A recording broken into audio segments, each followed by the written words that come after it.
Okay, welcome back. And this I'm going to call Subtracting Fractions Review Part 2 because I've already done one video that's about 15 minutes long.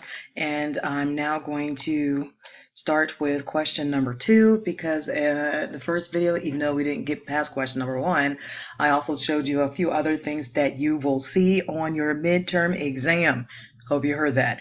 And that's what to do when you have to borrow from a whole number in order to get a correct answer with subtracting fractions.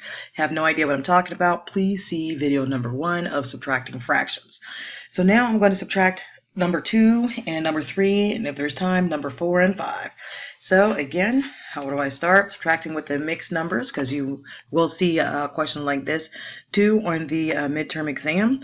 And you know I like to set mine up vertically first. To me, I just think you can see it better. Let me get a little bit more space in between that. You know my handwriting is sloppy, even more sloppy when I'm trying to write with a mouse. All right, the things I do for you guys, I swear. Here we go. So now I need to find a common denominator. Remember, when adding and subtracting fractions, you must have a common denominator. Unlike multiplying and dividing, in which you do not have to have a common denominator. But adding and subtracting, you do.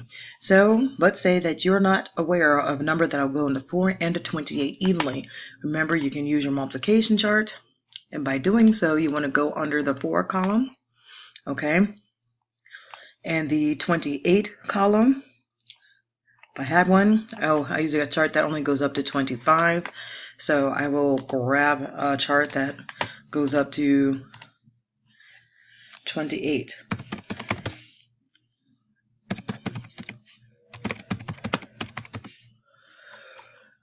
Here we go. Real nice, quick, easy to do, especially with the internet. Makes things that much more possible. That one's only goes up to 15. What happened to that nice one that goes up to 28? You know, the one that I gave a copy to you guys. Yeah, I think I would have it. Actually, I think I do have it on my desktop somewhere, but maybe I can use this one just as easily, which I can. Okay, so let me view image and make this one a little bit bigger because I'm looking for 4 and 28. Okay, so if I have 4 and 28, this is my 4th row, and part of this you can't see, I'm aware, because it's not in the scope of the camera. So I will do this. Here's my 4th column. Here's my 28th column. Just here. I know you can't see that 28. Looking for a number that 4 and 28 will go into. I have a 28, and look at that. I have a 28. Okay? So 4 and 28. I know that my denominator of 28 will work. And it's also telling me it's the lowest common multiple. So if I use 28, here we go. 28, here we go. Let's do the division. 28 will go into 28 one time, multiplied with the numerator. 1 times 4 is 4. 4 goes into 28 7 times. 1 times 7 is 7. So now what I have, don't forget to bring over your whole numbers, is this. I'm going to rewrite it so that you can see it a little bit more carefully. I'm going to rewrite what I have so far so you can see it a little bit more carefully and clearly. Whole number 8, 4 over 28,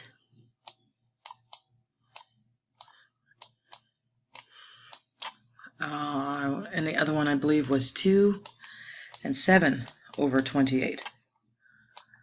Okay? Man, it's horrible. Let me try again. 8, 4 over 28, 2, 7 over 28. Well, look at that, you guys. I'm getting there. All right, so as you can see, you cannot subtract. You can't have $4 and then owe me 7, can you? Some people would like to flip this in his head and say, yes, you can, Mrs. Hart. The answer is 1 or something. I'm like, where did you get that? So remember, 4, 5, 6, 7. If you're trying to do that, you are going in the wrong direction. Yes, 7 minus 4 is 3, but I'm looking for 4 minus 7. So always think money. If you have $4, can you subtract 7? No, you can't, so you have to borrow. Let's borrow from the bank this time instead of my daughter. If you have no idea what I'm talking about, you want to view previous episodes of Heart Academy when I talk about how to borrow and make sense of it in your head. I'm going to borrow from the bank because I have $4 or you have $4 and you owe somebody $7. Borrow from the bank, this becomes a 7. The $1 that you borrowed, you must put it down on your paper as a fraction. You need to put it down as a fraction that equals 1. So what number should you use for your fraction? Use the only denominator that you see. The only denominator that we see in this problem is 28. So let's do that. 28. Doesn't that equal 1? Yes, it does. So the one you borrow, making this a 7, we're going to land it right here as a fraction. Why? Because we must subtract fraction from fraction. Okay? So now what you do is add the two monies together. Add your money plus the dollar, the one that you borrowed from the bank. If you do that, you have 28 plus 4. 28, 29, 30, 31, 32. Okay? And guess what the bottom number is? The exact same. This is the reason why we keep them as the matching denominators. Don't forget, you need to bring a whole number over. Remember, it's a 7 now. Bring over the fraction that you're subtracting. Oops. There we go. Okay? And when you do this, you should have 5 left over 28. 32 minus 7, 5.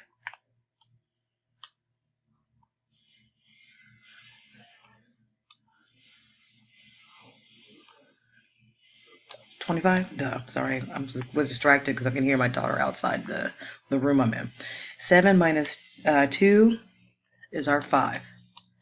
So, final answer would be, sorry so sloppy, 5 and 25 over 28. Okay, let's do another one. And see if that comes out clear.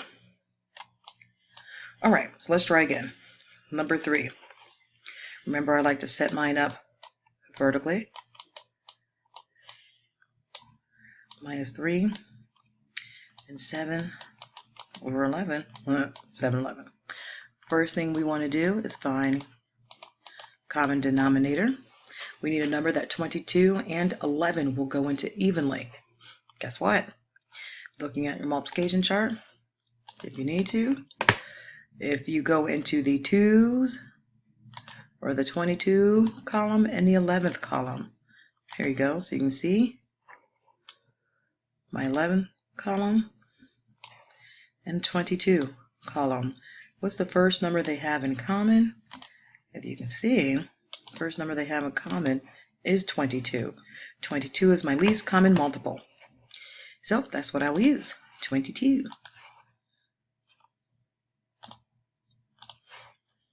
22, 22. Now let's divide. 22 will go into 22 itself one time. Multiply with the numerator. 6 times 1 is 6. 11 will, ow, just bit my tongue. Oh well, you know me guys, I do not edit the videos. So 11 will go into 22 how many times? 11 goes into 22 how many times? 11 goes into 22 2 times. Get it? 7 times 2? 14. Don't forget to bring over your whole number.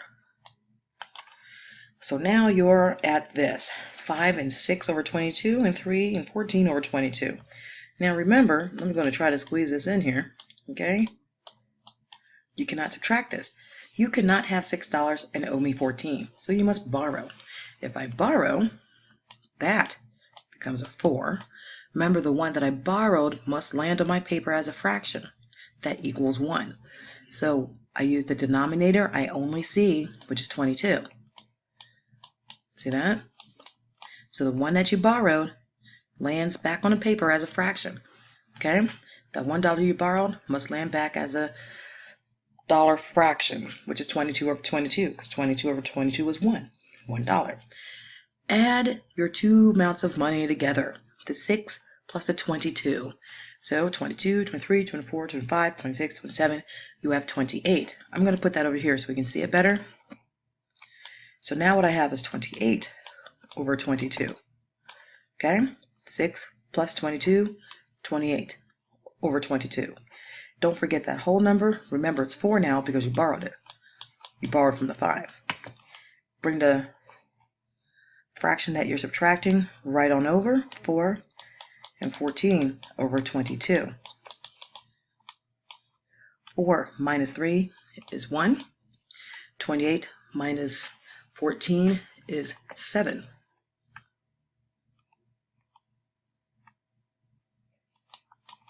Keep the same bottom number.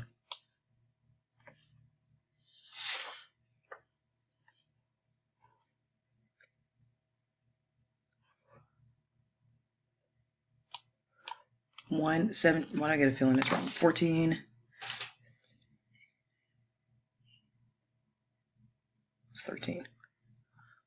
There we go. Should be 14 over 22.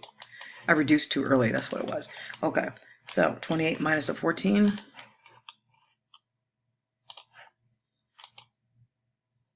Will give me 14. Duh.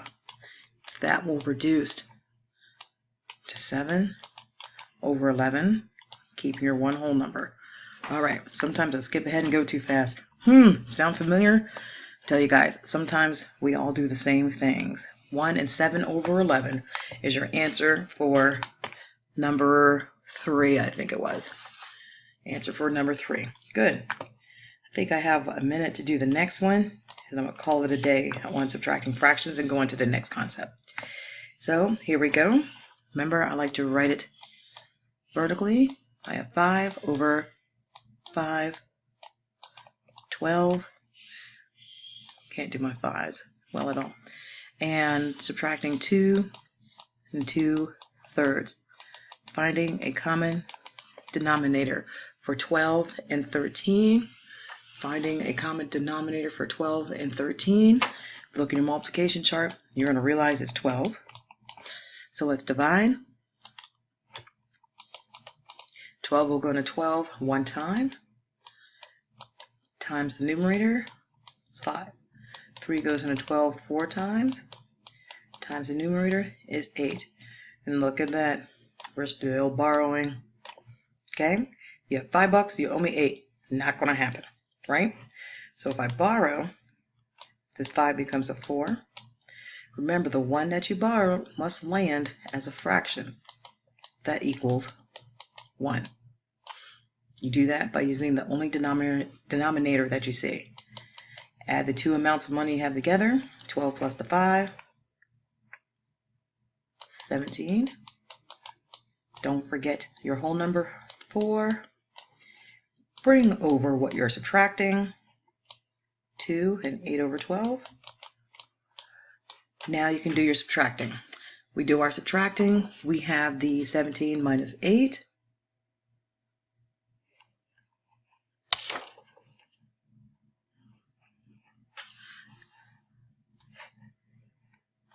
Nine. And 4 minus 2, which is 2. So 2 and 9 twelfths. Oh, but look at this. I can reduce this. They are multiples of 3. Whole number stays the same. 3 will go into 9 3 times. 3 will go into 12 4 times. There it is. Final answer to number 4. Number 5, I'm not going to do, but you have a whole worksheet in which you can practice.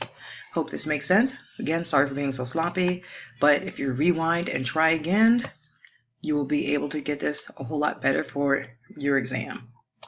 See you next time.